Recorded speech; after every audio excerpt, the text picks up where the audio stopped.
Non ci sembra prudente lasciare aperte le scuole superiori e quindi c'è un'ordinanza che prevede il procrastinare la didattica a distanza al 100% fino a gennaio. Questa è la prima mossa di Zaia del nuovo anno, mentre a livello governativo si discute sulle misure da adottare subito dopo l'Epifania. Le scuole superiori, quindi in Veneto, restano chiuse fino al 31 gennaio con la didattica a distanza garantita al 100%. È un sacrificio, noi tifiamo perché la scuola sia in presenza, però abbiamo anche l'obbligo di analizzare la situazione epidemiologica. L'ordinanza riguarda 117.000 studenti veneti e 18.000 tra docenti e collaboratori, numeri che il direttore della Sanità Veneta Flor contestualizza all'interno di una precisa dinamica di contagio, nonostante l'Istituto Superiore di Sanità certifichi in queste ore come la scuola non sia tra i primi 3 contesti di trasmissione in Italia. Noi sappiamo che ogni volta che abbiamo trovato un positivo in una scuola,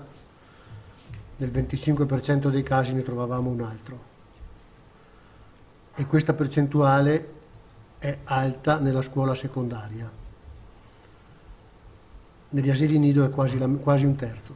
Più in generale, inutile negare che dopo settimane di restrizioni ci si aspettava dati migliori. Noi in particolar modo, come Veneto, abbiamo una situazione atipica, perché intanto vi ricordo che ad oggi sono 15 giorni di restrizioni.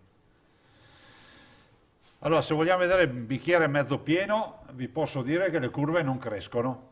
Siamo in una fase di altopiano, no? Se lo vogliamo vedere mezzo vuoto, vi dico che le curve non calano. Anche per questo si guarda alle decisioni di Istituto Superiore e CTS con i parametri destinati a cambiare. L'arancione quasi sicuramente scatterà con un R con T pari a 1 e potrebbe essere il caso del Veneto. Sentite, loro sono i massimi esperti, noi come governatori abbiamo detto decidete quello che è da decidere, ma che non ci siano varianti sul tema poi.